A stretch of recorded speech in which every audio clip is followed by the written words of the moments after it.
Just texted Marianne. Evening, I'd like to call this meeting of the Madison Public Schools Board of Education to an open. And if we could stand and pledge allegiance to the great. Pledge allegiance to the flag of the United States of America and to the republic for which it stands, one nation, under God, indivisible, with liberty and justice for all.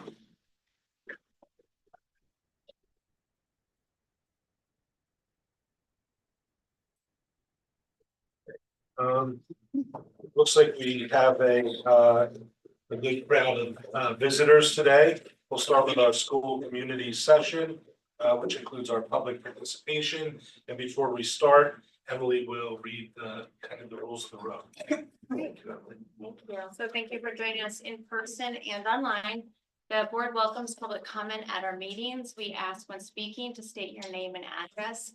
Comments are limited to 3 minutes in order to ensure that all interested parties have an opportunity to speak.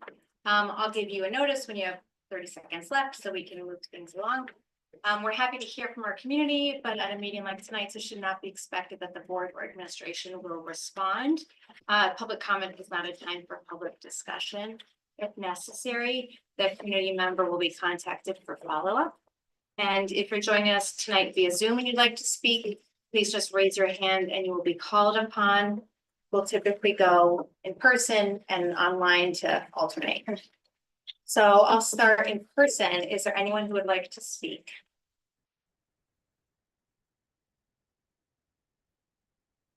Go ahead. I didn't want to go first. I'm Aviva Loria. I'm Vice President of the Hand Music Boosters Org. And I live at 167 Scotland Road. My son is in marching band, concert band, and jazz band. So he's very involved in the music program. And I just wanted to speak to advocate for music instruction at the younger grades. So as a music board, we are concerned that for 5th grade next year, the plan is, I understand it, and I'm not sure where you are in this plan, but it looks like the plan is to cut the music instruction for 5th grade from 60 hours a week to, or 60 hours a year, 60 days a year to 30 days a year. I'm really sorry. This only came to my attention today, so I'm still trying to get up to speed with it. And students in 4th grade, we just are very concerned that students are going to get the instruction that they need and the support that they need for learning how to play instruments. And the marching band, as you probably know, is about half the size that it was before COVID.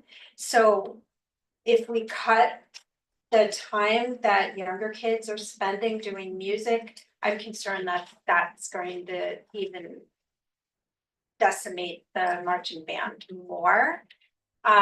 It's also, I just see from my son that, his entire time playing trumpet, and now he plays sousaphone and marching band, has been through school, and he's really thrived, and he loves music, and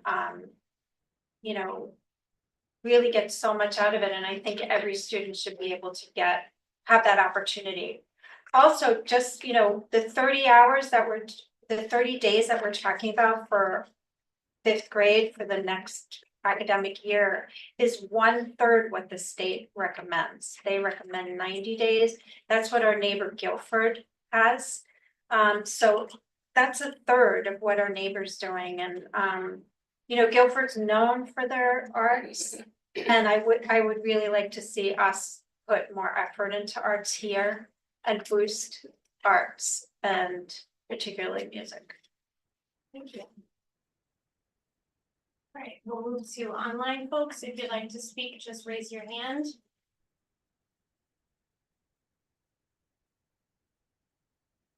Select someone.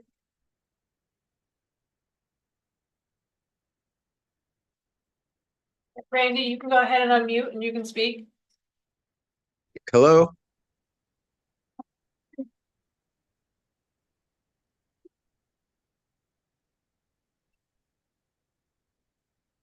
Hello? We can hear you. Okay, good. I just wanted to say that we really can't hear at home what people are saying. So I just wanted to let you know about that. I'm sorry to interrupt. Yes, now, we'll see what we can do about that. Thank you. I'll give someone else a chance online. If anyone else would like to speak tonight. Fixing the mic in here.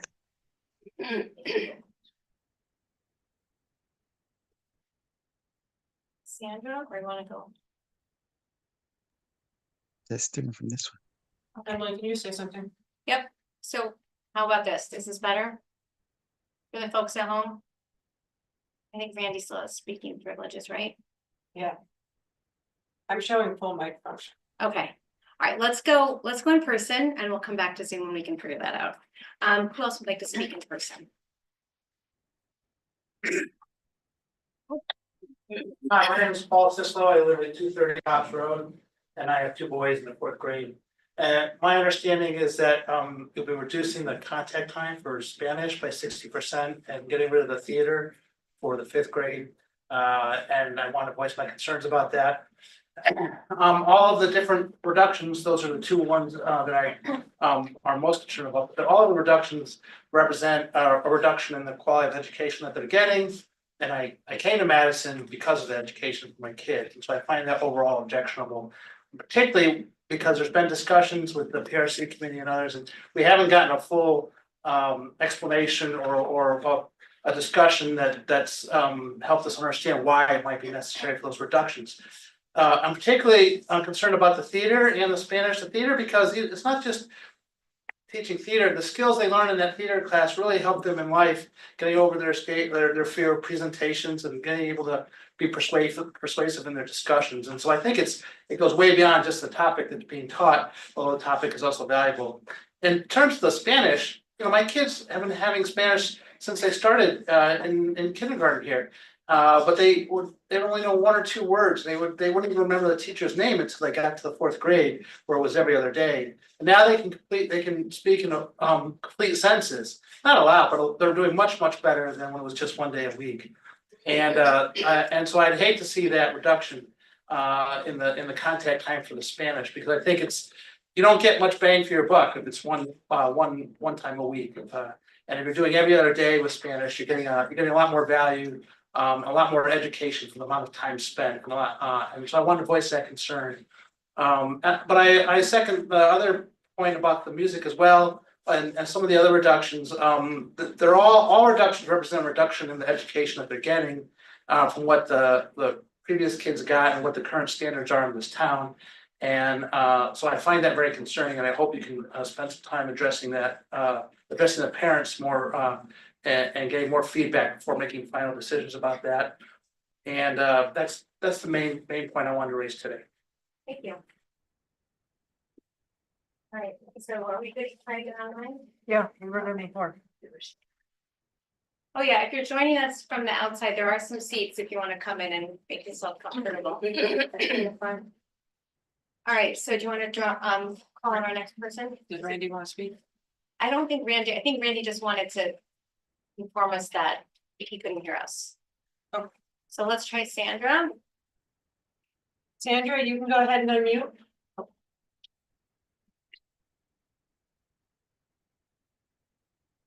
Can you hear me now?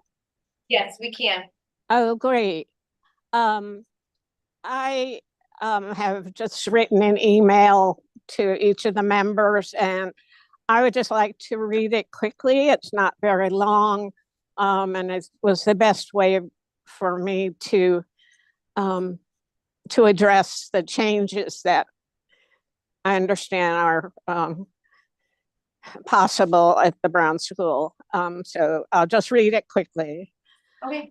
My name is Sandra Olenek. I'm an artist, and I've taught art in my studio in North Madison for over a decade. My background includes teaching art to grades 1 through 12 in Rochester, New York. I also started a learning through art class. Wait a minute. things are not great in this email.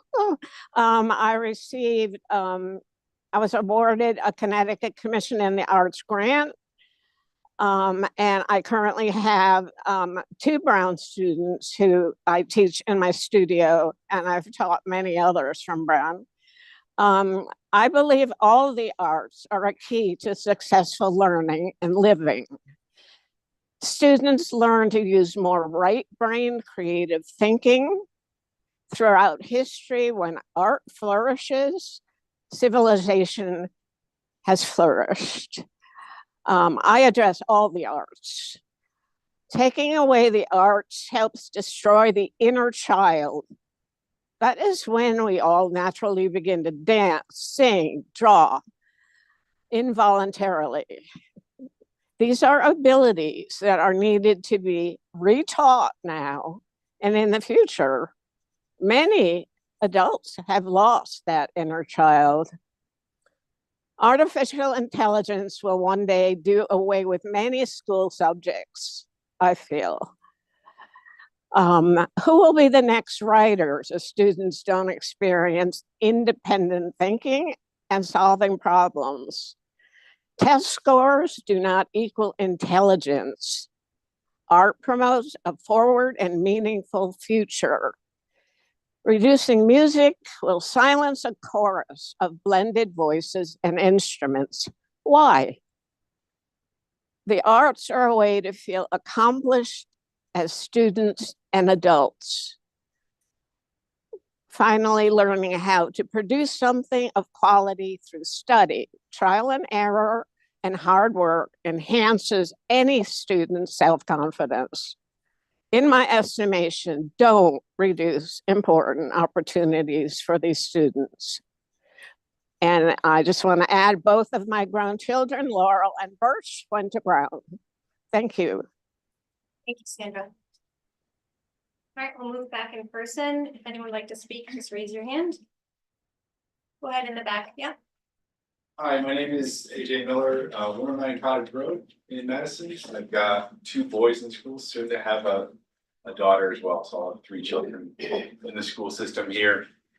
In my professional career, I lead large engineering teams at a Fortune 100 company. So I understand science, I understand technology very well. Those are areas of expertise for me, and I understand the value that they have. And I also understand that some of the decision that the board is facing about some of the scheduling is due to test scores and the need to increase test scores. And I would like to remind the board that even in my line of work, where I do a lot of work with technology, the most important skills are public speaking, presentation.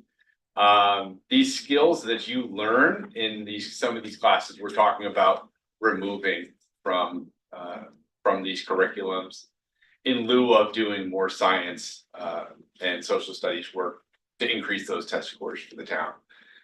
I'd like to say that that is actually some of those skills that we're removing are more important to your future and to your career than having a higher test score is necessarily. I'd also like to add that my oldest has gone through the theater program. It is by far the most well-regarded program at the schools. Every kid I've talked to loves it. Even kids that are shy, even kids that are normally introverted. They're at an early enough age where they're still willing to try new things. And this is a completely new thing for them. And it gives them a skill that they can build on top of. They can always learn more in books. They can always improve their knowledge. They're going to go to college. They're going to get masters and PhDs. They're going to get plenty of opportunity to learn those skills at a deeper level. Once you've made up your mind that you're not good at public speaking, or you're not the type of person that stands up in front of crowds, or you don't have the second language skills built into you at an early age, that stuff doesn't come back at 18, 19, 20 years old or 40 years old. That stuff needs to happen when the kids are really young, and it's really important. I'd rather us emphasize when the kids are older, high school, great, let's up your knowledge on some of these subjects if we need to do that. When you're younger, you need to foster some of these really core skills that I think are important to keep in mind. Ryan is raising their hands up.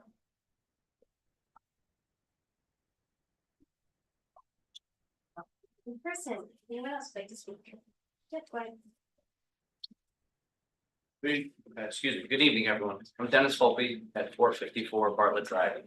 The truth is, my wife should be speaking tonight. She's an executive board member of the Ryerson PTO. I'm very active in the town, but a little upsetting for her to speak, so here I am trying to fill her shoes. You know, I didn't expect to be here tonight, as I normally trust that the Board of Ed and our school leadership has the best interests of our students in mind when they make major curriculum and educational program decisions. Especially when things are changed or taken away. Because of what has transpired over the last few weeks, that trust has been broken and I'm deeply concerned. Up until now, I have taken for granted how curriculum decisions are made here in Madison. I simply assume major decisions, such as taking away 60% of Spanish instruction or 40% of STEAM and coding from the 4th and 5th graders, would go through a rigorous process with feedback loops before they were implemented. However, it appears in this case, decisions have already been made and there's nothing we can do about it. We have received extremely limited information on the rationale for these changes, and I guess that's a big part of the problem. We have a very limited information on changes that, while I've heard or only proposed, seem to already be set in stone. In fact, we've heard that Brown teachers have already moved to Polson, which means that changes that are proposed for next year are affecting our students this year. I've also heard that the primary rationale for these reductions in related arts are based on scheduling and building issues. When we all voted to approve the school plans, these issues, nor the curriculums were ever discussed. In fact, we were led to believe that no changes to the curriculum for 4th and 5th graders would happen. But if scheduling and logistics is really the reason, are we putting that above the needs of our students? I certainly hope not. The other rationale for the changes seem to be that we need to increase science and social studies. If that is true, then why are we reducing STEM and coding by 40% when these are perhaps the best and most relevant application of science in the real world? My wife and I just attended the curriculum committee meeting earlier tonight and learned that the official position of the Board of Ed is that they don't get involved in scheduling decisions or any decisions related to scheduling, which these apparently fall under. While that may apply to other simple scheduling decisions, how can you say that a scheduling decision that affects 20 to 30% of our students' school week shouldn't be reviewed and approved by the Board of Ed? Our parents, teachers, and most importantly, our students deserve an answer to that question. Thank you for your time. Yeah.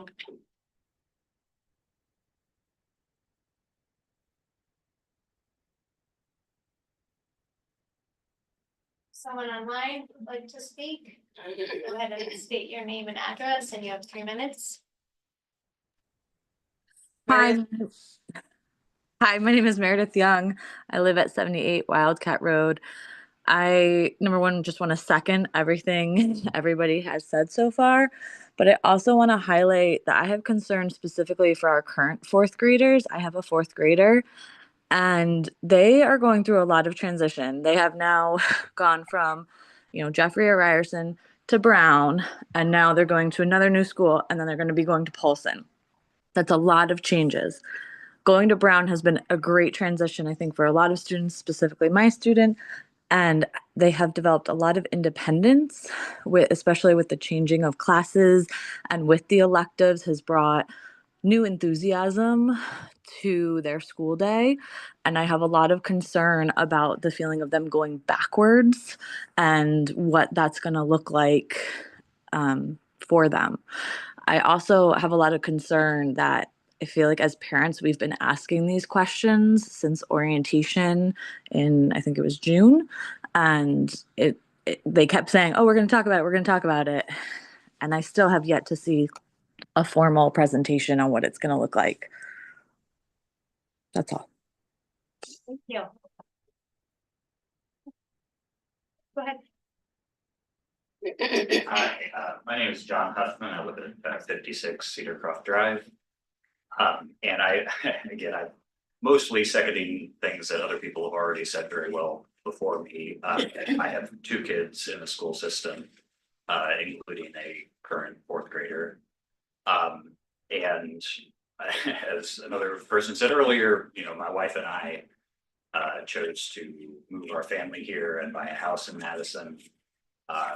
Precisely because of the school system and not because it necessarily got the best standardized test scores or anything like this, but specifically because Madison seemed to emphasize whole child learning and the importance of the arts and other subjects that are not necessarily involved in or part of traditional core curriculums. And my wife and I have been extremely disappointed to see these proposals, and likewise very disappointed about how the information reached us. And I would also like to say that precisely to the point that was raised a minute ago,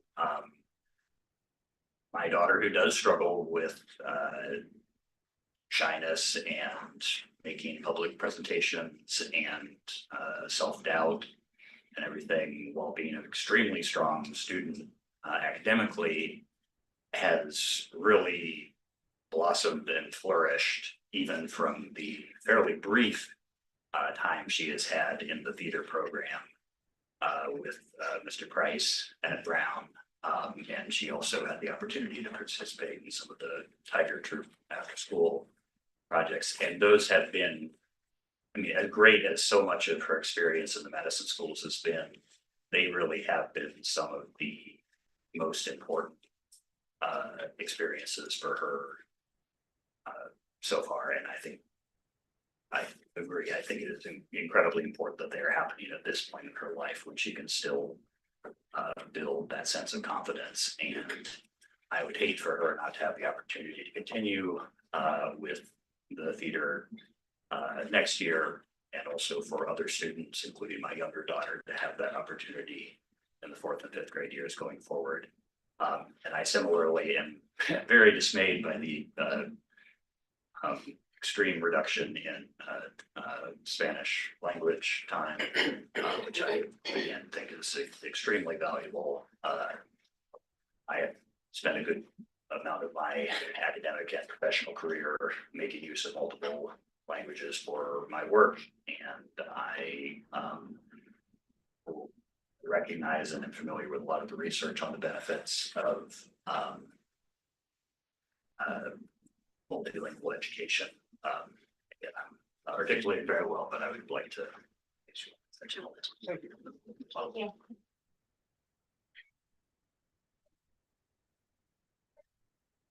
Yes, hi, my name is Maya Bird. I now live 31 Morgan Park in Clinton, but I grew up in Madison.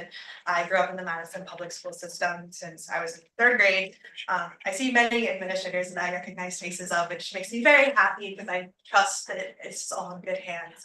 But I graduated from HAND in 2021, and I'm here today, as many others, to comment on the changes to the 4th and 5th grade curriculum. I understand that the changes are complex, and I'm sure that they have been made with great thought. But when I read through and understand how our students next year will be experiencing school, it saddens me. And I don't wish to propose new daily outline or specific schedule because frankly, I don't have enough information or experience to do that. But I want to urge everyone on the board, in this room and in our community, to think about allowing more diversity into our classroom by putting an emphasis on our arts and our STEAM programs.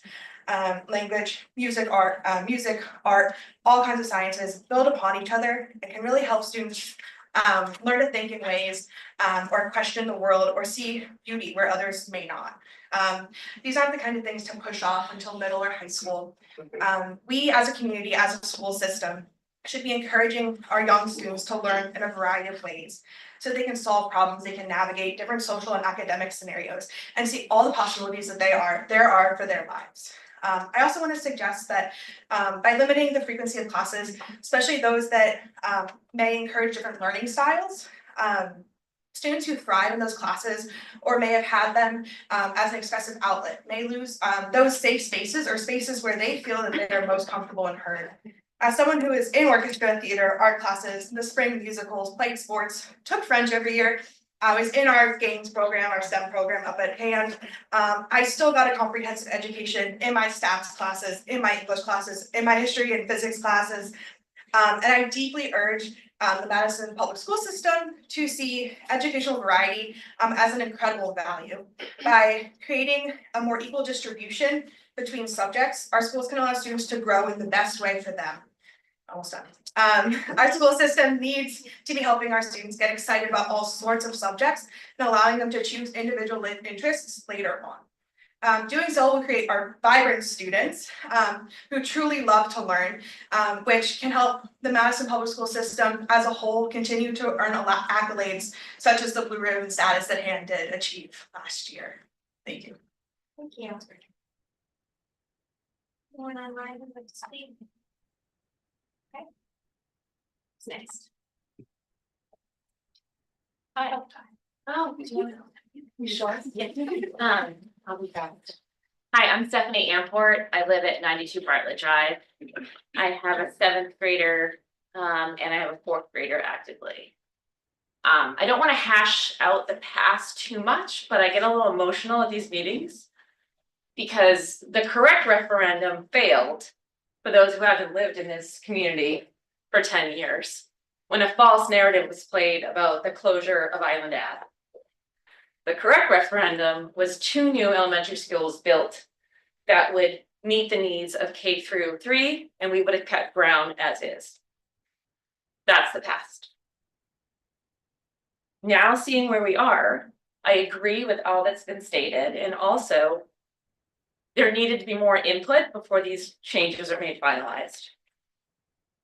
I also coached the 4th grade girls basketball team, and on the way to practice today, I asked Josie, there's some changes coming next year in 5th grade, supposedly.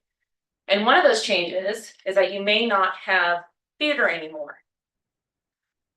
And her response was exactly, no, no, no. And then she said, what's going to happen to Mr. Price?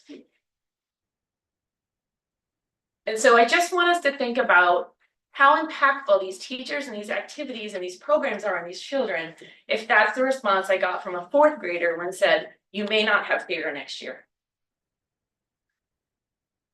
So let's reflect on the past, accept where we are, and make good choices going into the future that get our children what they need for a balanced education. We pay the taxes to live here in a great community with great educators. I trust the Board of Ed. I trust our leadership and our teachers.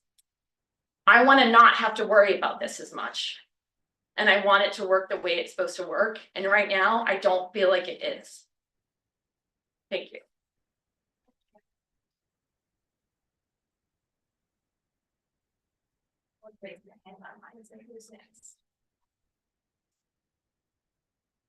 My name is Erica McMillan. I live at 24 Lenore Drive.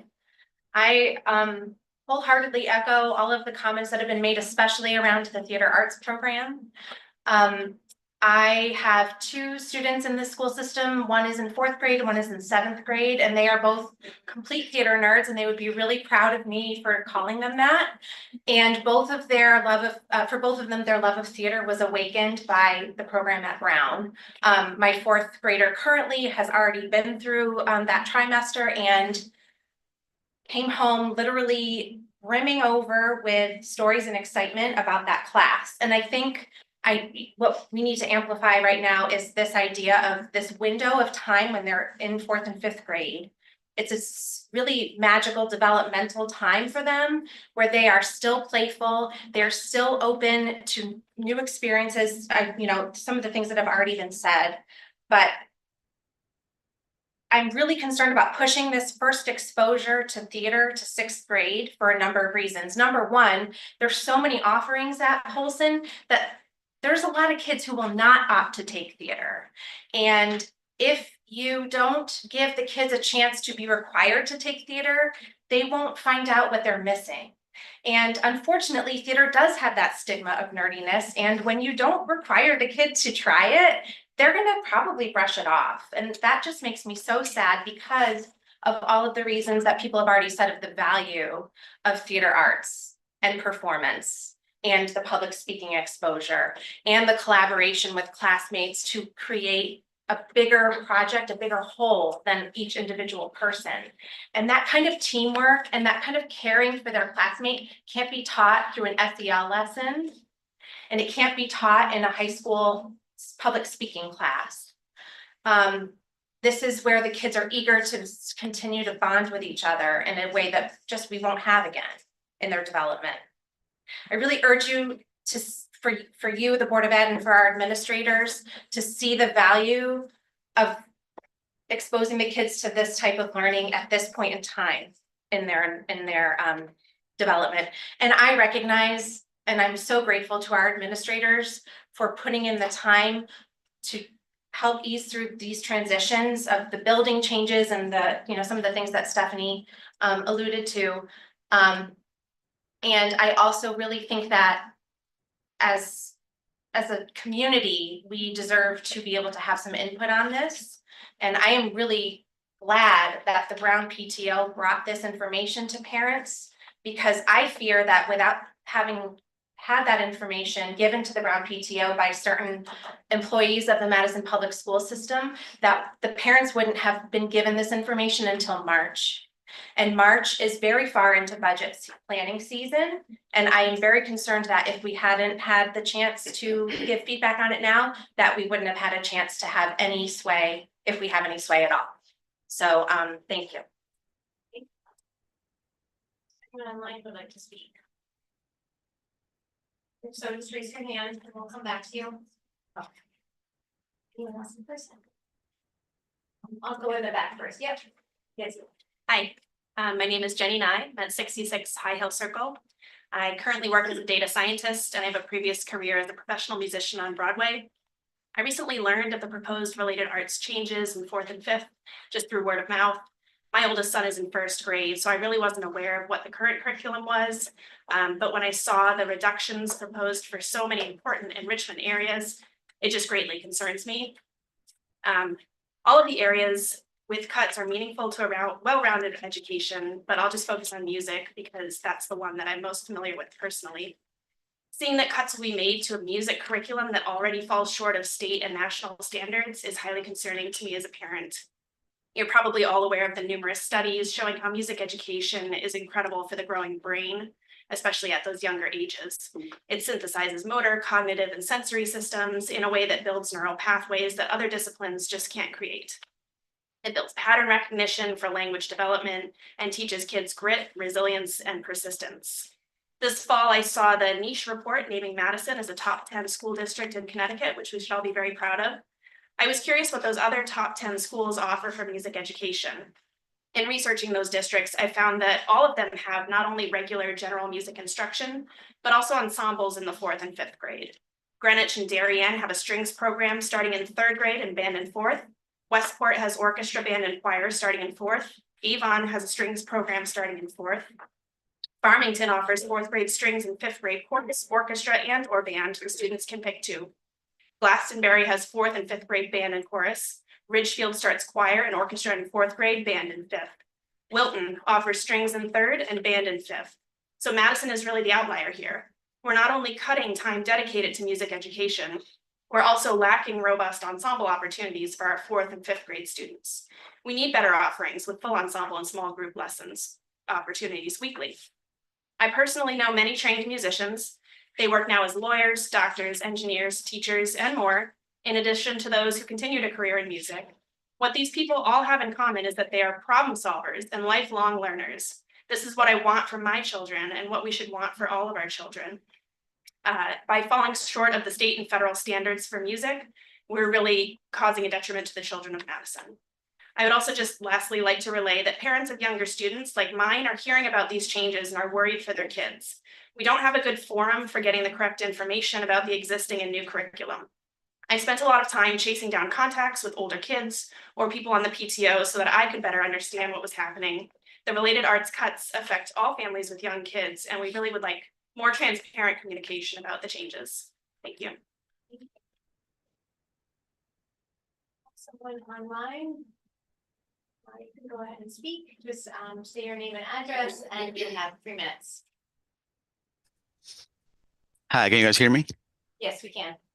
Hi, my name is Jose Aviles. I live in Cornfield Lane in up here in Madison. And to me, one of the things that hit me the most when I first heard the news, and pardon me, I heard through social media about it. It wasn't really official communication. Granted, my daughters are still at Ryerson. But was the fact I'm Hispanic. My kids are half Puerto Rican. And language is one of the things that we kind of culturally obviously have a difference on. But to me, it's one of the skills that never in my life has been a downside. Like there's never been a place in a situation where having fewer language skills would have been better. In fact, like I'm an engineer, and it's hurt me enormously to be able to speak English and Spanish. Obviously, my first language is Spanish, but this is the time in their development where I feel like the most impact could happen. I grew up speaking English and Spanish, and I've seen people trying to learn later in life other language and how frustrating that could be. And for me, it's like a tremendous skill to give our kids, and a tremendous signal that sends that we are including more diversity into our community that sometimes doesn't seem to have. On top of that, I'll echo what everybody else said as far as theater and music. And for me, I feel like, yes, math obviously and science is good for engineering, but I did theater in school too, and that developed my speaking skills, my presentation skills, communication, teamwork, and all those skills that are developed through doing things rather than reading books. So I just really would like to understand what was the thought process behind giving our kids less tools on skills that are critical in timing and life skills, really. So that's it. Yeah. We had someone raise their hand. Yes, did you want to go first? Hi, I'm Maureen Burke. I live at 230 Cops Road. I have 2 children in the 4th grade, and I echo everything that everybody said to this point. I wanted to bring up something a little different. When I heard about the changes, my immediate reaction was to do research around what other high-performing schools do, because Connecticut is not a growing population. It has an aging population, and in order for Madison to thrive, it needs to be competitive and continue to draw in young families, which I understand until we moved here in 2020, enrollment was declining. Now it's slowly increasing because people are choosing quality schools. When I looked online for what information was available, I looked at Darien, New Canaan, Greenwich, West Woodbridge, schools that are in the category that Madison has often spoken in the same breath with. And in all cases, those school districts will be offering significantly 2 to 3 times more Spanish than what's being planned. And similarly, the information wasn't quite as widespreadly available, but arts and music, they would be offering more. So I bring that up from a competitive standpoint. I also would like to highlight the fact that those schools are K through 4, I think in the case of Guilford, all the others were K through 5, maybe 1 K through 6. And I've heard the argument that it's not possible to offer different things to different kids at different grades if they're in the same building. And I would challenge that based on the fact that those schools are doing just that. So I would like to just point out that it seems like other schools that we will be compared to are able to figure out how to offer different things that are age appropriate to different grades. Thank you.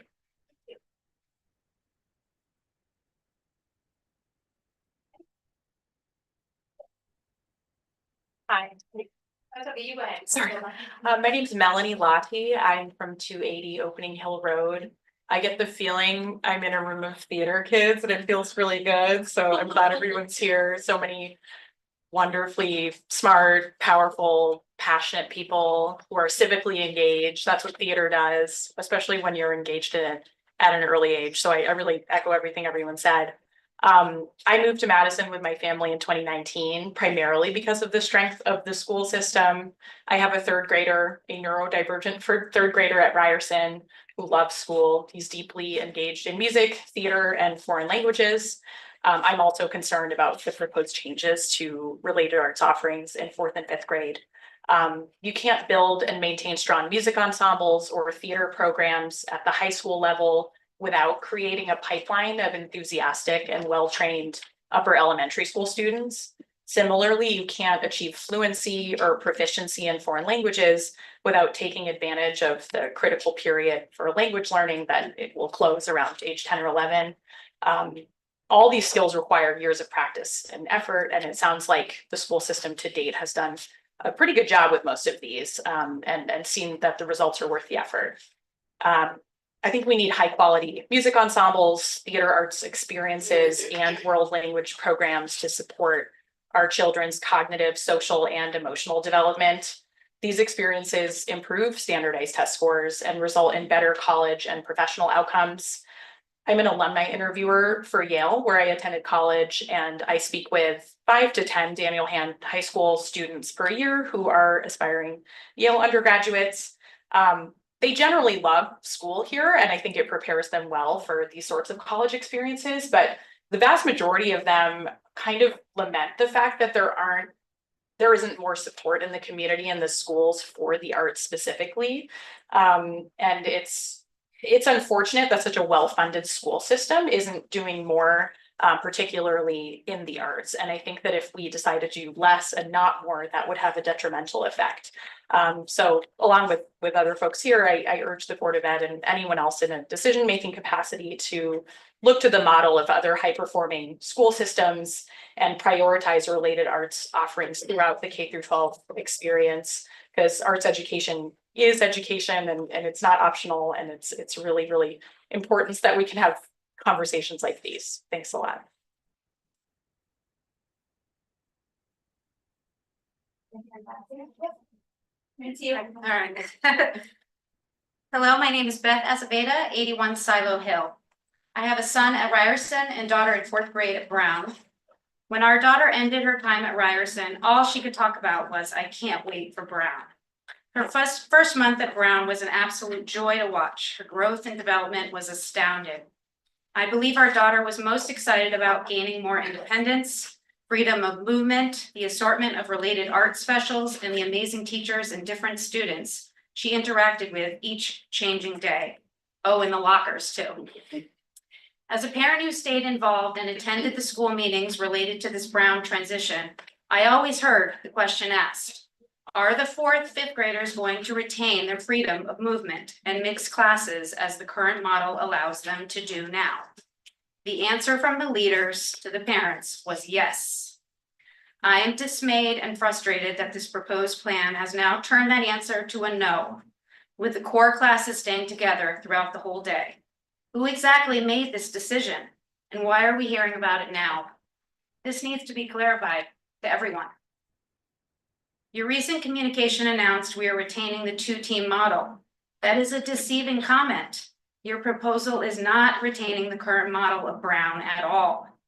Many students, our daughter among them, is often challenged socially and enjoys the ability to move classrooms.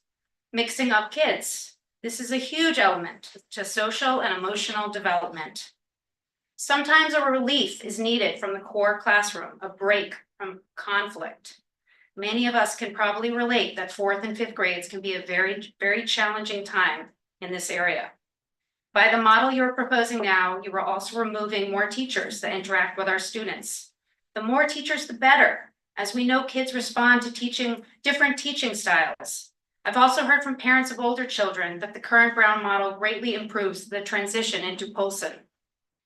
As a parent to a 4th grader now, and I remind you, a student that also went through COVID during kindergarten, we owe it to this specific class, graduates of Daniel Hand in 2033, to do better and take into consideration how they will be affected by next year's extreme changes, a huge disadvantage.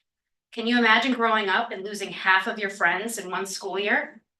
This is exactly what will happen next fall due to the Jeffrey transition.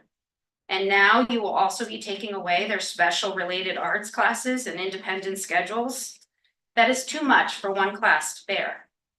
Has there been any research, data collection, and discussions about this, specifically the current fourth graders, and how we can better transition them to Polson, possibly a legacy program? I would like to hear the answer to that. I demand that the Board of Ed team consider this proposed plan.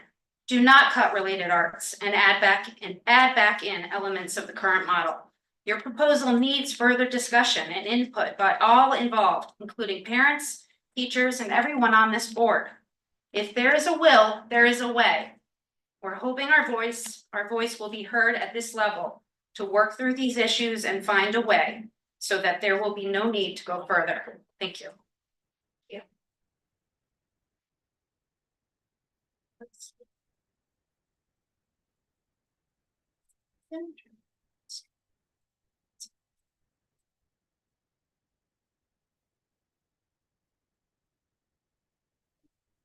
If so, raise your hand. Chances, anyone else in person? Okay. Thank you everyone for being here. We appreciate it very much. Thank you all for coming out to express your opinions. It is meaningful to us. Thank you.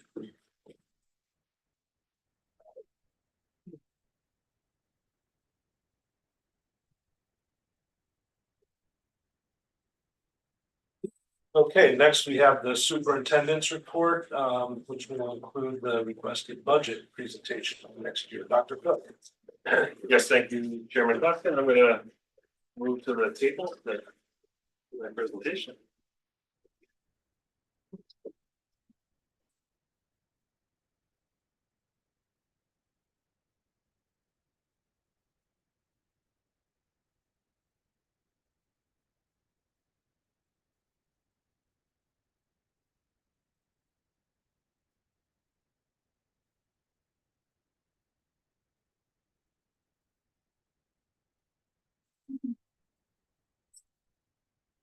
Okay, thank you for the opportunity tonight to present the recommended 25-26 budget. It's recommended, as it is all years at this time, by the administration team.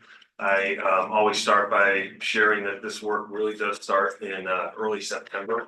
The central office leadership team starts with their work looking at the budget, where we stand at that point. And so I want to give a big thank you to our central office leadership team, Gail Dowling-Hench, definitely Stacy and her staff, Stacy Novitz, our finance director, and her staff, who take a lot of time and work on the numbers here. Heather Dobson has a huge piece in this, as well, as you can imagine, from human resources, and then of course our principals and administration team at the schools.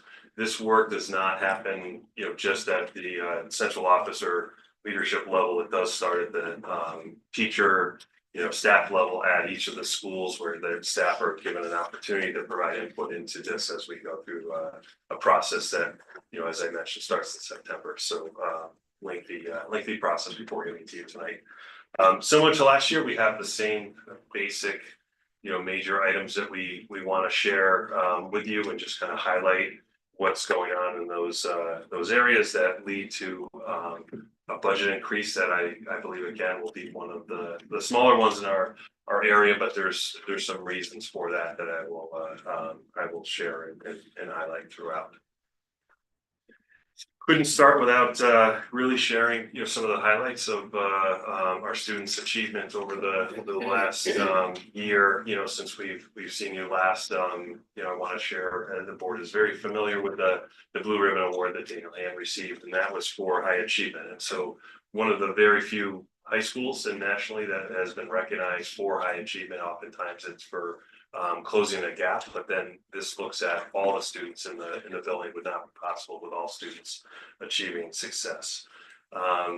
We are a big sports and arts town, and so I highlight here, the state championships that we've won, the music awards we've won, robotics, You know, so we do a lot of, of success for our students throughout, throughout the community. As mentioned previously, Niche has not only ranked our district and high school, top in New Haven County, but also, within the tops in the state. And then as the board's aware, all 5 schools a year ago achieved school distinction. And so that was a really high award for us. And I highlight that in not only frequently, but also in this kind of a budget document, because this is really our strategic plan. This is, what gets funded gets done. And so, it's important to see that the money spent on education in Madison is worth, that investment. In terms of also building facilities, we have toured the board in both Neck River and Brown Elementary, where we're heading, for next year. As we discussed at facilities tonight, Neck River is on time and on budget, if not slightly under budget, from where we anticipated. So we are in a great place with that. We've been very excited and pleased with the process. What you're looking at there is the gym area. So, kind of the open athletic area that will be there for students. And on the other side of that, at the far side, is the cafeteria with the stage in the middle. Brown Elementary is that's the hallway. It looks much different than it did, just a year ago. So we're excited about all the work. I look forward to sharing that with the public who haven't had that opportunity to necessarily be in there. In terms of the major accounts, and the full budget document is available online, as well as this presentation, starting tomorrow. It is in the board book right now, but it'll be on the line tomorrow as well. And we seek further comment from the public, as we move forward. We highlight kind of the major areas that are increasing and some decreasing or staying flat in kind of the success of that. I do want to highlight, as this is my 4th budget presentation, plan and cycle maintenance. Each year prior, I have always increased that area. We have not increased that. We're not asking for an increase this year because of our move from really operating 6 schools to 4. And having 1 new school. We want to see where things are. We certainly do have lots of needs going forward still in the facilities department and that maintenance department. All those items continue to get more expensive, as we all know. And so we'll look at that in future years, but we did want to take a year and see where things land as we go forward. As with all school budgets, we're looking at 75% or so of our operating budget as being personnel. And then when you add benefits in there, we're looking at about 80% of our budget being made up of health insurance and employee costs. So you see, some dollar amounts there. I will say that this board has made one of the biggest investments, if not the biggest investment ever, in its Madison teachers. We settled a teacher contract that wasn't finalized till mid-November, but it is a contract that looked at retaining and attracting teachers. We know there's a national shortage of teachers. We know that has hit us here in Madison, not to the degree of some of our neighbors or maybe larger districts in Connecticut, but we do know that is a huge concern. So I, again, thank the board for making that investment. I think that we always hear the quality of education in Madison is dependent on the teachers we're putting in front of our students. We always hear compliments about Madison teachers. So, I want to point that out. But the work that we do as a budget has decreased that impact. So the contractual increase for next year is, in the 4.5% range. You're looking at a total impact of about 2.13%. We've made some difficult decisions and made some decisions early rather than wait for them at this point. So as we know, we have increasing enrollment at the elementary level, pretty steady at the middle school, but we've had declining enrollment at the high school. And so some of these reductions that happened already occurred, that already applied to that, which makes us able to bring that in at a 2.13% substitute coverage is, going up. We need to make sure we pay substitute teachers what as much as we can. We really in some days can't pay them what they're worth. But we do as good a job as we can in terms of attracting and retaining substitute teachers and having building subs so students and teachers see a consistent face. We do have some additions with staffing and some reductions with staffing, which I'll share in a future slide. So in terms of the major additions and reductions, we are adding with the reorganization and elementary assistant principal. We are adding a preschool teacher, which was definitely needed in terms of the trajectory that we are seeing of special education students at that level coming in, as well as maintain a balance of students in those programming. We're thrilled to be able to offer more pre-K, and we wish we could do more. 2 additional elementary teachers, and then also a special ed coordinator, which is a teaching position. So we'll have 1 for each of our buildings to balance that. In terms of reduction, there are reductions in world language, 2 in grade 6. This is really balancing, so we have the same class size in grade 6 as we do in grade 5. So we'll have the same number of teachers in grade 5 as grade 6. It was a situation where we actually had smaller class sizes in grade 6. We would always choose, it's not always possible, we'd always choose to have the lowest class sizes in elementary, the lower grades if at all possible. With the reorg, we would need 1 less library media specialist, and then with the changes, 1 less PE teacher, 0.9 music in the district, and 0.1 art. In terms of health insurance, a really big success item. Other districts that we're talking to are in 10% or higher. We were in that range last year. We were in that high range, which this item would have been about a 1% additional increase to the budget. Health insurance obviously is very important. It's something we need to provide to our employees by law, and certainly to maintain being attractive as an employer. But what I would say here is that dollars that we can save here don't impact necessarily instruction, as long as we're providing high quality health insurance, which we are. We've had a really good year of experience, and so when we met with a consultant, it was recommended that this would be the increase.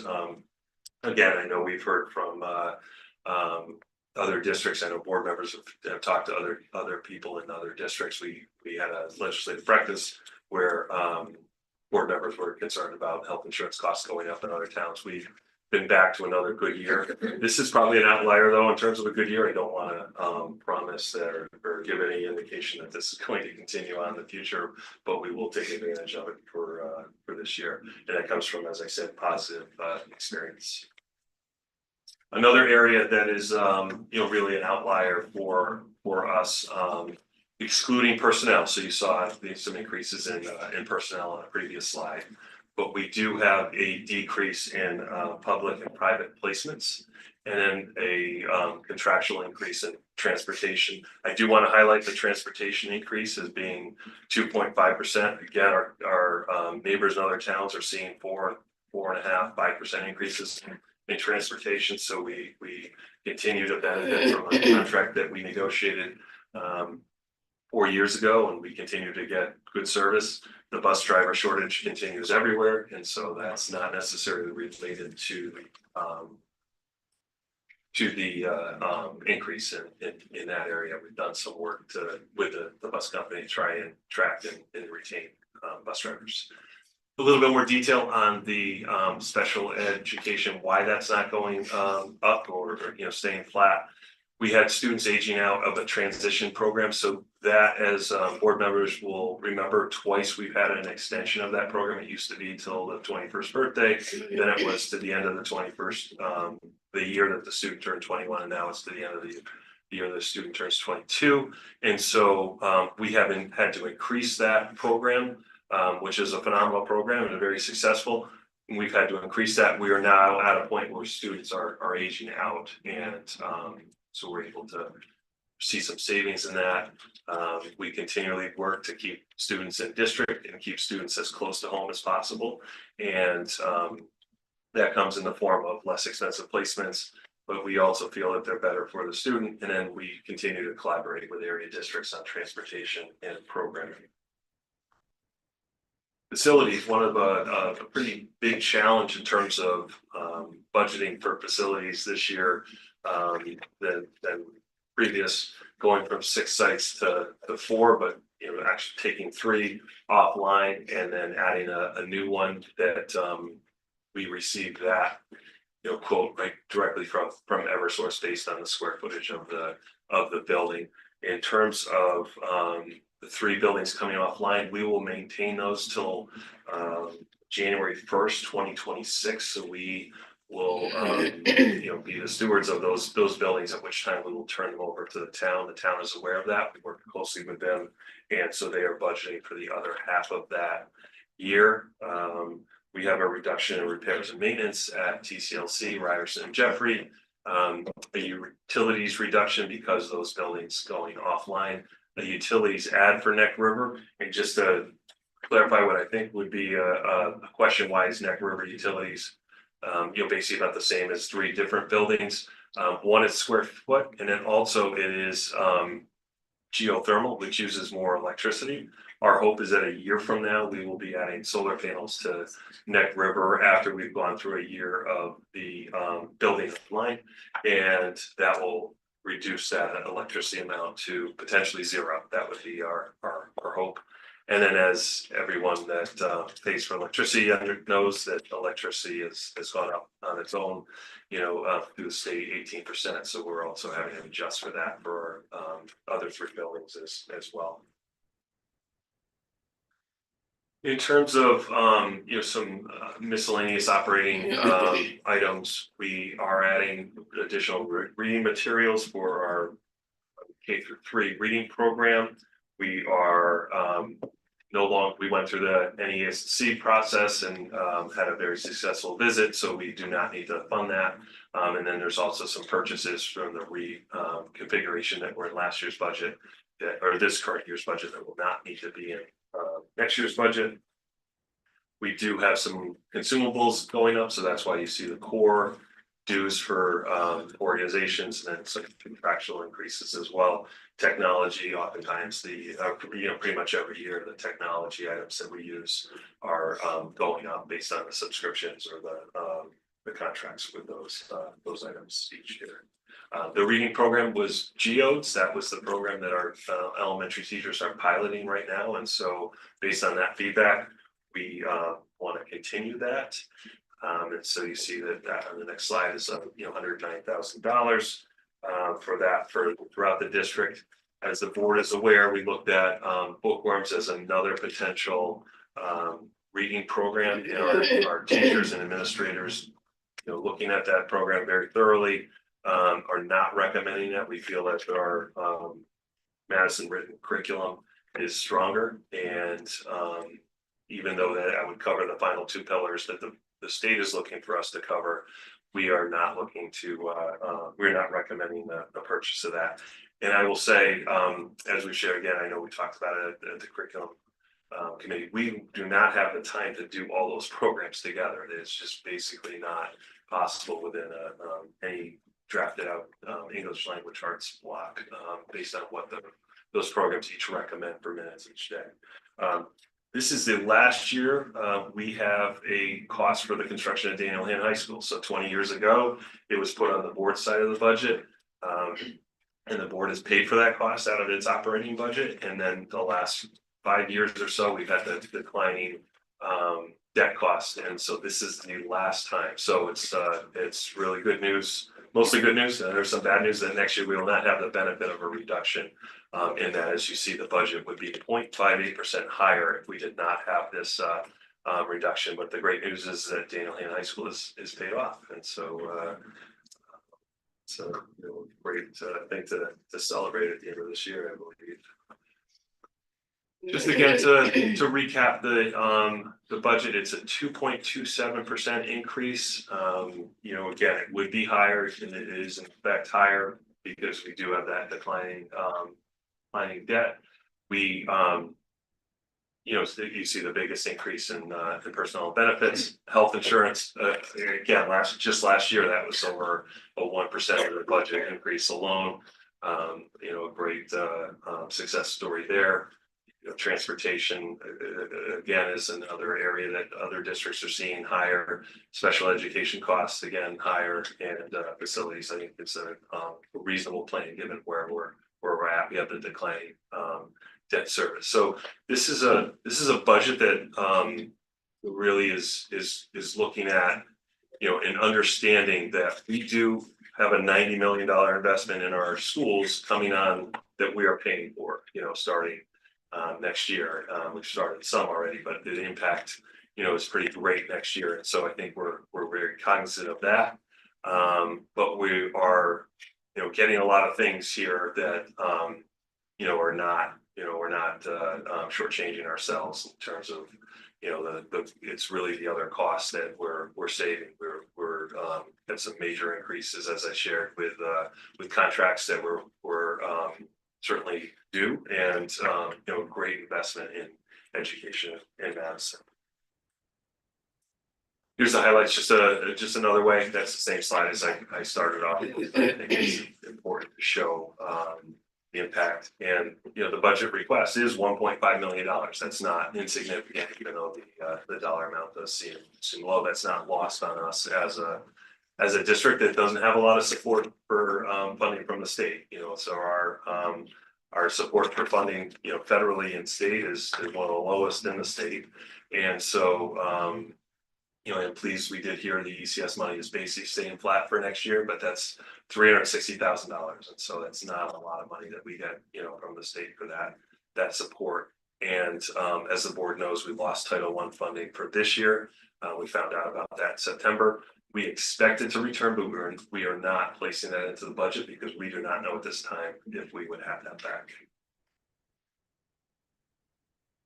Meeting next Tuesday at 6 p.m. for us to you know, continue the budget work, and we provided answers to some questions that board members provided us already, and are open to any questions. I have the administrative team with me as well, and certainly if there's questions that you know you think of later as you're reviewing the documents, we're open to receiving those anytime, either at the 14th or prior if possible. I would just start with reiterate what Dr. Cook said when at the outset when he thanked all of the administrative team and central office staff that helped put this together. I think we're looking at a lower requested budget than we had feared, largely because the health insurance came in lower. And I would point out for people in the room who aren't normally here, one of the reasons why that happens is because we self-insure for health insurance, and so that's something that not many districts do, and in doing that, we've gained some benefit over the years. So it's not easy to do necessarily, but it's something that has helped us, and it's sometimes in budget. So any questions for Craig? And thank you also for providing answers to some questions the board members already presented. Any other questions? I have questions, but I'll send them to you. Okay, thank you. Or at the next meeting. I just have one question. Sure. Is Neck River geothermal? Yes, so it is. Did that change? No, that was What? drafted in the original plan. They priced out both Right. options, but they went with geothermal, which this building is as well. You know, so that's a recent change for the town. But Yeah, yes. I knew about this building, but Yep. I was unsure. I thought think that was- you might be confused because there was a question as to whether we were gonna do that with Polson. No. And ultimately, we decided not to. Yeah, no, I was unsure. I think we discussed geothermal on multiple occasions for NAC. And I didn't know it was, yeah, okay, I didn't know that. So what's the cost differential for, I mean, savings wise, I understand, but wasn't that a higher cost? There is a higher, Yeah. initial investment. It does take a little bit more of the space in the building. Yeah. We visited other districts that had and talked to them about, positive and negatives, but I can get you, maybe where we landed in that piece. I don't want to speak to it off the top of my head because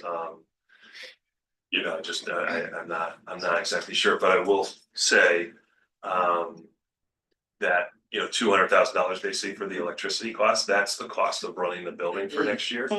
And that it's recommended that we do not put the solar panels on, even if we had the money right at this point, which we potentially do right away, because you have a year warranty and basically everything in the building. So before you put those on the building, they want to have it run a year. But we've been told that once the solar panels are on, it would be a net zero building. So there'd be basically no cost or no impact to the. Can you also provide the board with the cost of maintenance and care after the year is up? Yeah, I think it comes with a contract, but I can, you mean of the geothermal system? Yes. Okay. And my only other question was, in special education with regards to you're lowering the cost because of transition, are we taking into account the savings portion of that 3% that we can actually set aside? I was writing down your question, the first question, so do you mind repeating that? Of course. So my question was with special education, the negative, what was it, 119, I think? Yes. Negative 119, is that taking into account the excess amount that you can carry over for savings? No, that's a separate piece of the $350,000 that we maintain as a, kind of a safety net, Right. that. But we can do that every year, so. We can do that every year, Okay. yes, yeah.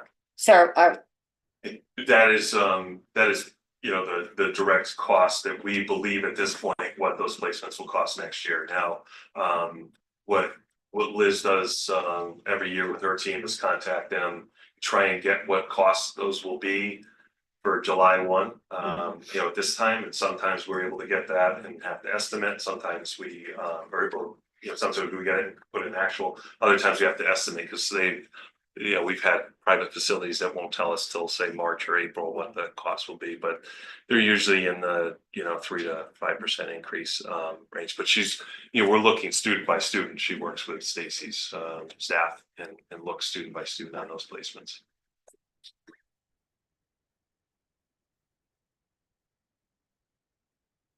thank you. Thank you. Have any questions? No, I will. I'll email. Okay, thank you. Thank you.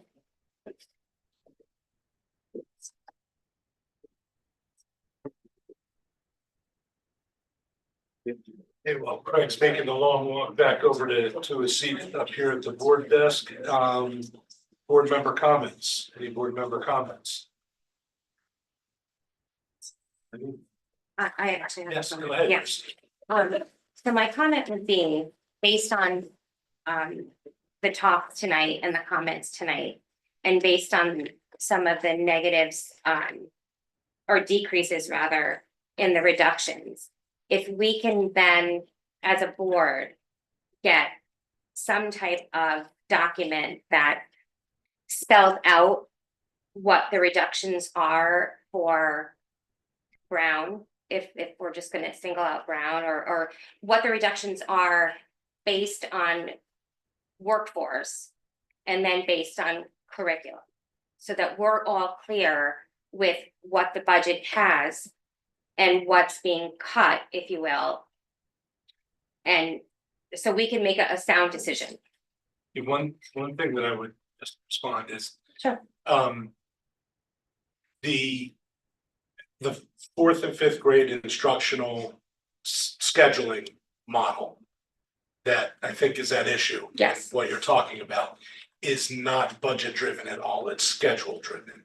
So. Yes, but it has to be budget driven because It'll have a there's- budget impact if there's. Exactly. Reduction here, reduction there, potentially, but it's not because of the budget that any of this stuff. I'm is- not even suggesting Yeah. that. What I'm suggesting is if there are curriculum reductions based on scheduling. And there's classes that will not be available that are now. Then this board needs to know what they are. How it's gonna impact and what is the bottom line number of that reduction. Yes, I understand. Yeah. Okay. Yeah. Can I just make a comment that? Sure. We need to make sure that when we have board member comments, that we're not essentially discussing a new topic that's not on the agenda. The board member comments are for commenting, but not for a new topic of discussion.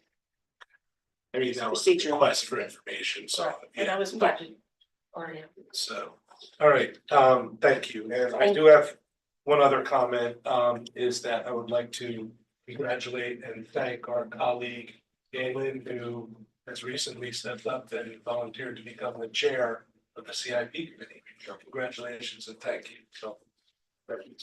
Thank you. This is one piece that was just to complete my reports. In fairness, I didn't tell you, I had two other, yeah, just two general topics. We just found out yesterday that Connecticut has asked or has required us to for schools and office to observe a minute of silence in honor of President Jimmy Carter on Thursday, January 9th, in accordance with an executive order. Flags will remain at half-mast until January 28th. So at 10 o'clock on Thursday, the schools and the offices will observe a minute of silence. So we'll pass that through the schools and make sure that occurs. And there are 3 meetings coming up that schools will have based on the elementary reorg. The first one is for 4th grade parents, Thursday, January 23rd at 6 p.m. at Brown School Auditorium.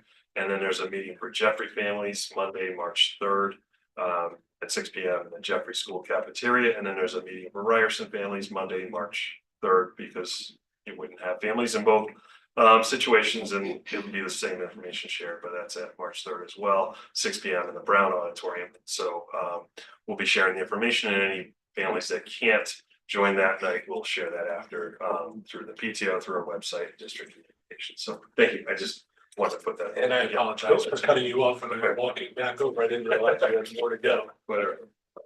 All right, so we're through the superintendent's report and the board members' comments. On to item 5, audience response to information presented. Those will be the same rules. If anyone wants to speak again, those will be the same rules that we discussed earlier. Thank you for principals and administrators for doing Yeah, that. thank you. Have a good day. Thanks for your work on the budget. Are they coming up? Yes.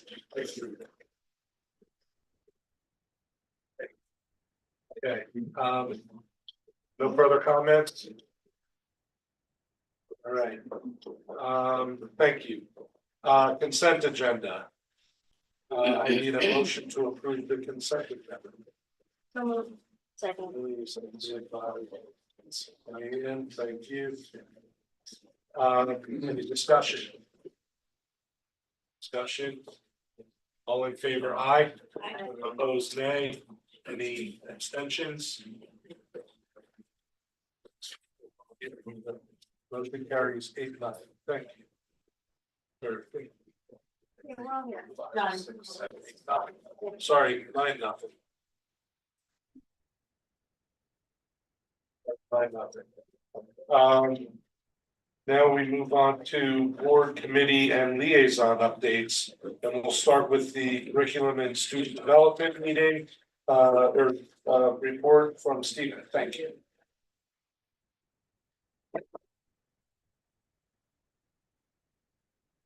Yes, we met this evening.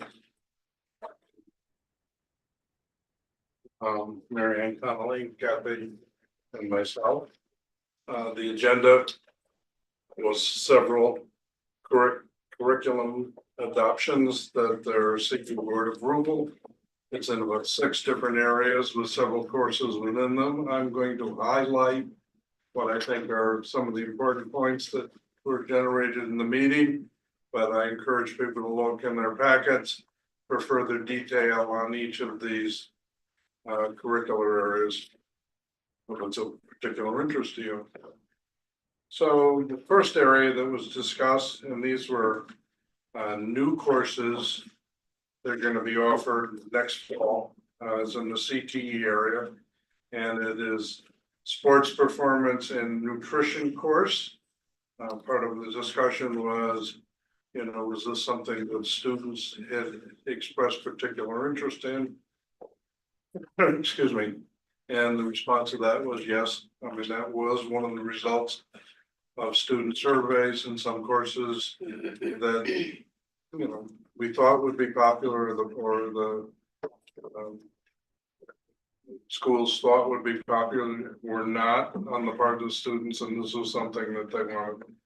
This is a hands-on course. It's an elective course. They will prepare, cook, and eat, and learn about nutrition as it relates to sports performance. Another course in the English language arts area is a new acting workshop. And this is for grades 9 through 12. A couple of units. Again, this was something that was generated by student interest. And this and several others that we'll talk about tonight, part of the process. And there are many stages that you can read through, in your packets, but it involves ultimately a summative performance, formal performance stage production as part of the continuum in this course. Another area, this is in literature and writing, units 2 and 3, grade 9. This was a shift. It was a changing from a core novel of To Kill a Mockingbird by Harper Lee to Just Mercy by Brian Stevenson. The feeling on this was that Just Mercy covers some of the main learning outcomes that To Kill a Mockingbird did, but is more current and more responsive to what students can connect to. That being said, To Kill a Mockingbird is still one of the options that is offered during book club, which is also part of the curriculum. It will not be the leading novel in that course. Moving on to mathematics and seeking board adoption is grade 4 enrichment, grade 5 enrichment, and grade 6 enrichment. And what that involves, there was a fairly lengthy conversation about, so what are these enrichment courses and what is the purpose and the focus of them? And basically assessments are made of the students to track where they are, whether they're ahead or behind. And for a lot of the students that have particular strengths in these areas, rather than, the total group instruction where they're sitting through time on something that they're already very capable of, these enrichment courses are pulled out based upon units. So it's not, for an extended time, but it is based on where a student's personal performance is and which units they are strong in and could benefit from some enrichment and some focus and rigor in other areas. So, it's a very interesting concept as a model, one in terms of being responsive to individual students and where they are, and then codifying that in a program that moves students in and out based on these units. Basically, they come out in small groups from the regular classroom to get that enrichment. It was a fascinating conversation. Music, as I said, there were a number of items today. There were 4 main areas that were discussed under the music area that they're seeking board adoption. Grade 7-8 chorus, grade 8 acting for the theater, grade 8 musical theater, and grade 9-12 theory and composition. Chorus, the discussion around that was, it's a course that develops the individual skills of being able to sing as an individual and voice, but it also has a focus on learning how to be part of a group and being able to blend and develop the skills that are required for that. Acting for the theater, grade 8. 3 parts of that: learning how to do the audition, the whole process of learning skills related to acting. And then again, this is another one of those courses that has a culminating activity of doing a production. Musical theater, very similar, but as it relates to musical theater skills, they learn about composers and the nature of what a musical is, and again, a culminating activity of creating a musical theater production. And last but not least, in the music area was grades 9-12 theory and composition, and this is basically the foundation beginning course in music composition, reading the staff and composing melodies and harmonies. Conversation then moved to profile of a graduate, many units,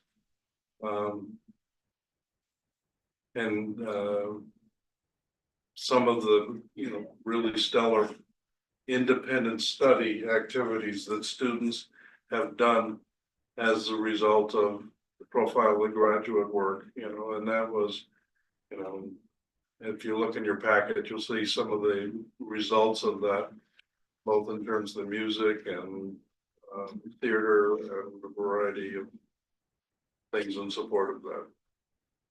Next area of conversation was profile of a graduate, many units, and most of the focus of that conversation was a shift to being very deliberate, starting in the 4th grade, of sharing with students what it is that profile of the graduate is in pursuit of. So being able to talk to students about inquiry and citizenship and the collective intelligence as an entree into the instructional units. So to tell students, this is what we're going after, this is why it's important, this is why you hear about these things all the time. And part of our conversation, at that area is, we have all heard, for several years, profiles of the graduate, and are pretty confident that our faculty has embraced it, very deeply in the writing of their curriculum. But this was somewhat of a shift in terms of really involving the students and not only just being the recipients of that instructional practice, but sharing with them, these are your personal skills that we're trying to cultivate through this process. It was exciting and edifying to hear about it.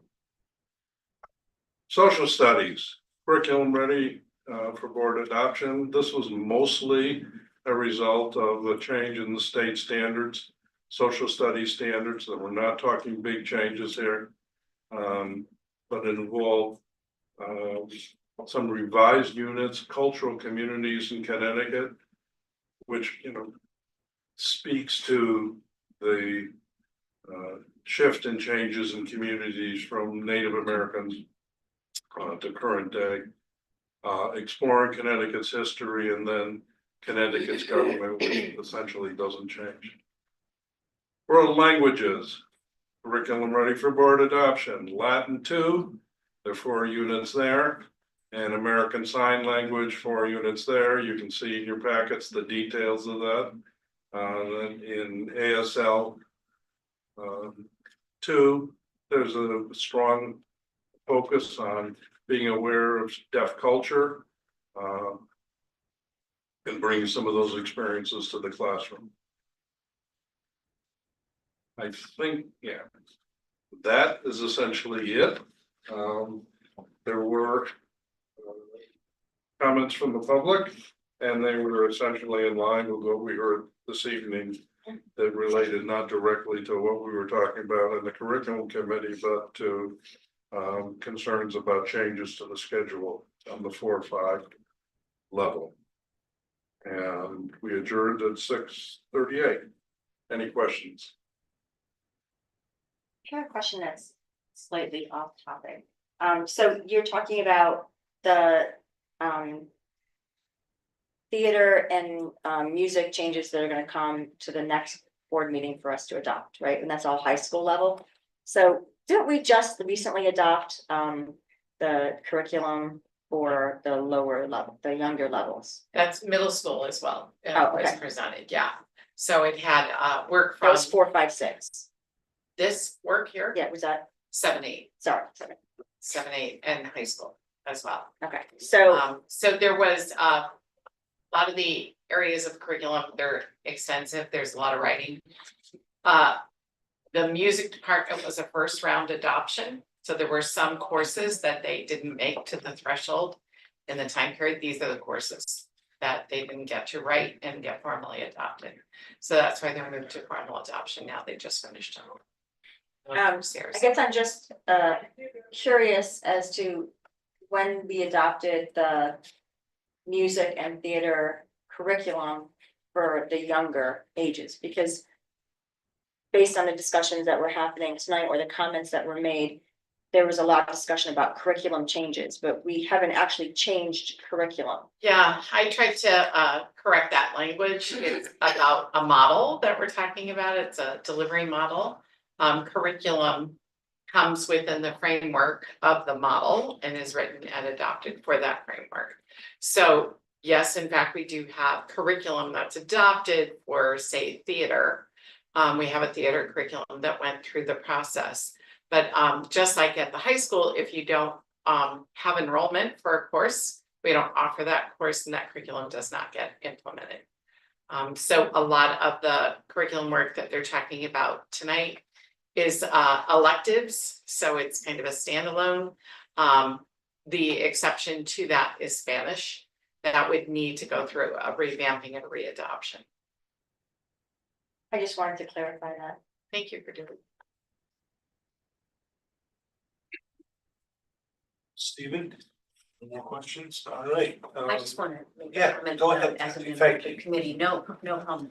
I just wanted to say how it wasn't lost on us, as committee members, but just listening to the presenters tonight during the curriculum meeting, how much they base their decision-making and how it shapes, how certain things really shape our curriculum, and one of them is student voice and student, students having an opportunity to share what it is they hope to see more of. It's really high up there in one of the big reasons why positive changes are made to our curriculum. There's a lot of work that teachers do behind the scenes that I don't think that we get to hear about or see, but there are cutting edge courses that are being created, and only due to the fact that teachers are going out there to learn many times on their own time, summers and weekends and in any way they can to gain the knowledge to therefore then impart it to our kids. And I think it's important for us to really recognize the work that teachers are doing to make sure that courses like we heard about tonight are available for our kids. So I just really wanted to point that out. And then that whole idea of aligning all of the work that we do around that profile of the graduate, it really did not get lost on me that is really a through line. And the last thing that I wanted to point out is that pretty much every thing that they talked about tonight was data driven, was you know, the time that's spent on stopping and looking at how our kids are doing, and not just at the end of a year, and not just at like certain trimesters or at certain points, but it's a daily work in progress. And that work then informs decision making that, and again, all of that is kind of underground, but I really wanted to just really bring some light to that work is to make the enrichment course or the enrichment work that's being done in those grade levels and in all the grade levels, and also the intervention work. It's all due to the fact that there's very great attention paid to data and students on a daily basis. And so I just wanted to put that. Thank you. We also learned about the second sign language too in the Latin book. Yeah, yeah. That was in there. Yeah. Yeah. So there was a lot. Yeah, it It's was a lot. but it was very good. Yeah. Thank you, Mary. Thank you. Yeah. And if you want to see a good movie. Yeah.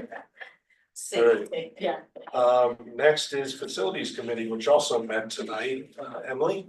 Yep, the facilities committee met this evening. We spent most of the time talking, Peter gave a report on indoor air quality reports. They're 90-page summaries in your packet if you'd like to read it. Basically, it's an inspection. It's required by state law. He presented to the board tonight and it will be posted to the school website tomorrow. These indoor air quality inspections were a result of COVID. So there's basically it's a checklist that Peter and facilities staff conduct annual inspections for indoor air quality issues, keeping an eye out for any problems, in particular air handling units, boilers, and that sort of thing. Every 5 years, we're required to have a more thorough inspection by an outside professional where they really look at how the air quality units, HVAC units are working. That will be a budget item. It's, he said, around $50,000 per school to do that. It's a big deal, and we'll sort of spread it out, ideally 1 year at one school at a time. No action needed by us at this time, but he's just sort of giving us an update on that process that they go through. And it's using EPA's program for that. Then Peter gave some project status updates, a lot of what we've heard from previous meetings, Brown playground work moving forward, the Brown pre-K room conversion. They have a scope and final plans. Work is starting April 12th. Moving forward with Brown interior signage, the media center, they're putting in new floors and new shelving in that library. They've ordered 5,000 boxes for the district-wide move management. He seemed very excited about that. And as he said in quotes, everything is perfect for Neck River. Status quo, everything's on time, everything's on budget there. Give some updates on pulse and site signage. And then we talked briefly about how, I think we mentioned before, a group of students from the high school went over to Neck River to kind of have a tour of the site and see how the construction work goes, the project design. And apparently there's a group of students from a Daniel Hand TV or video production class also doing something. And Peter was saying how Gilbane and Tecton have been so inviting and supportive for students who are interested in the field, going over to see the site, making themselves available. He said, you know, all the lead contacts have shared their contact information with faculty at the high school if students are interested in that kind of work. So really cool career pathways that students are seeing hands-on. And so Peter just spoke so highly about those partners there. We did not have any public comment. We adjourned at 7:05. I don't know if any members of our committee want to add anything else to that. It was a pretty brief meeting. Just so we have to keep in mind the budget impacts of that every 5 year.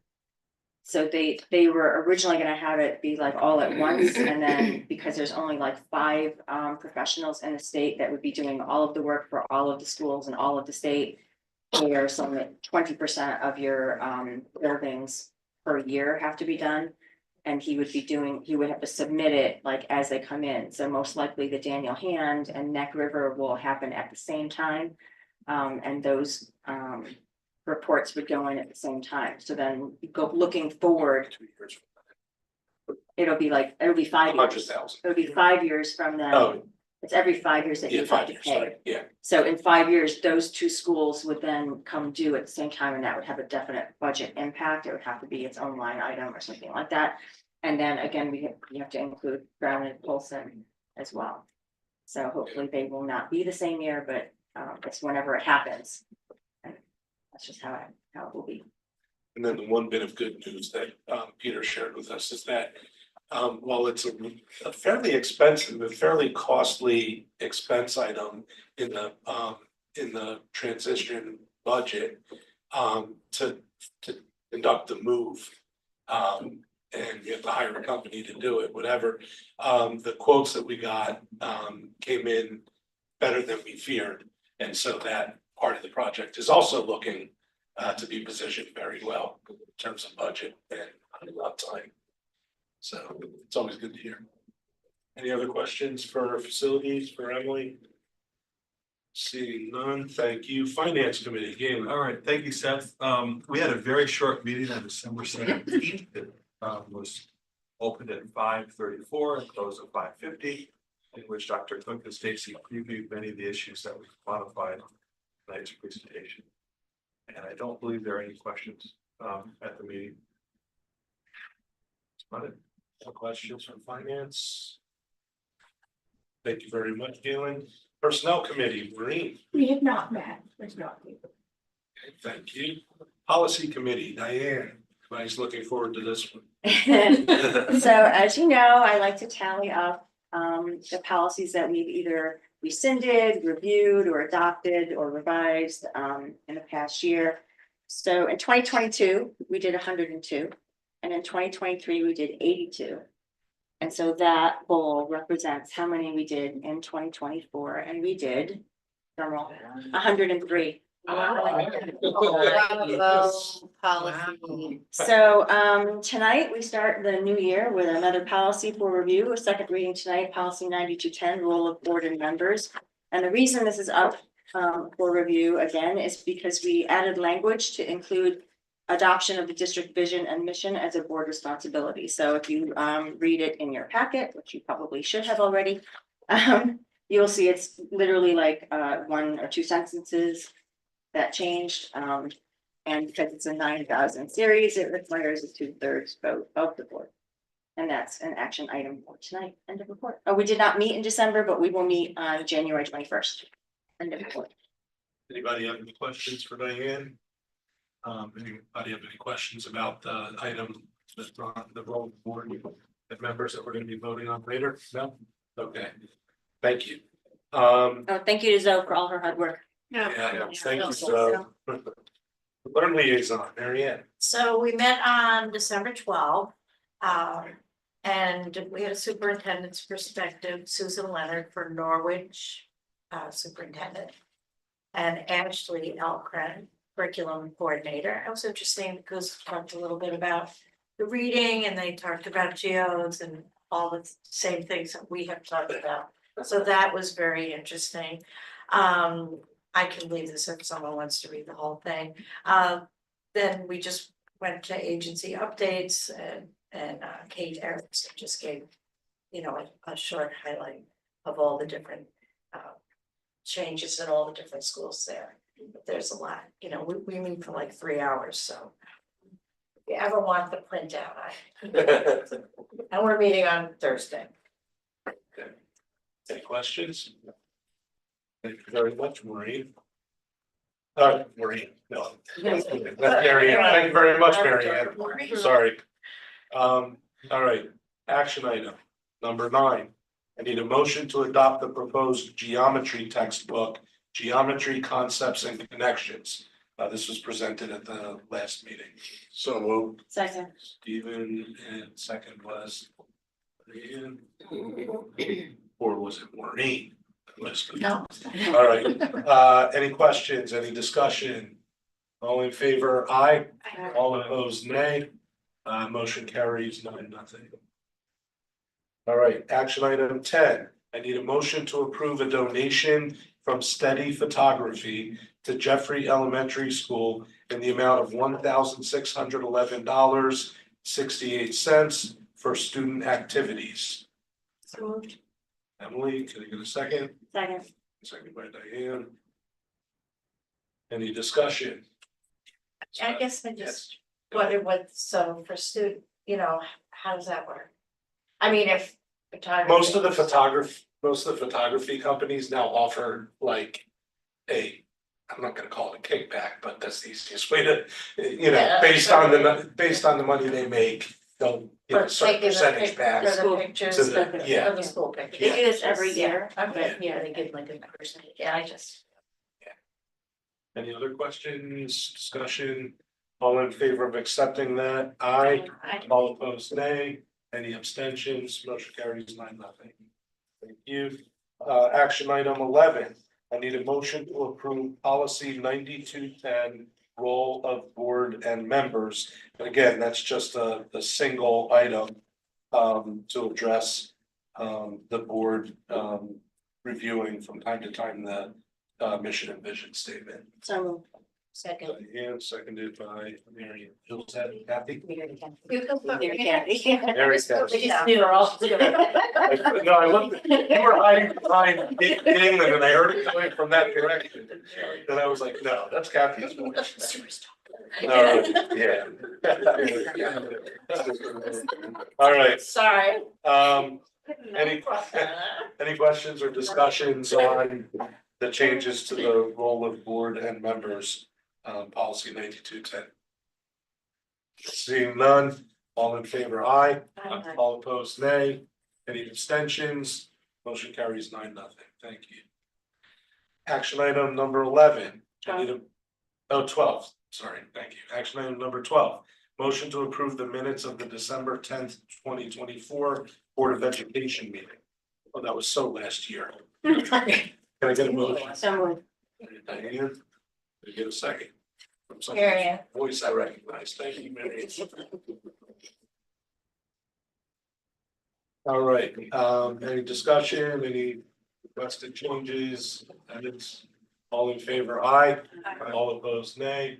Any abstentions? Motion carries 9-0. Thank you. Any requests for future agenda items? Seeing none, I need a motion to adjourn. So. And seconded by Maureen. To adjourn at 9. All in favor, aye. All opposed, nay. Any abstentions?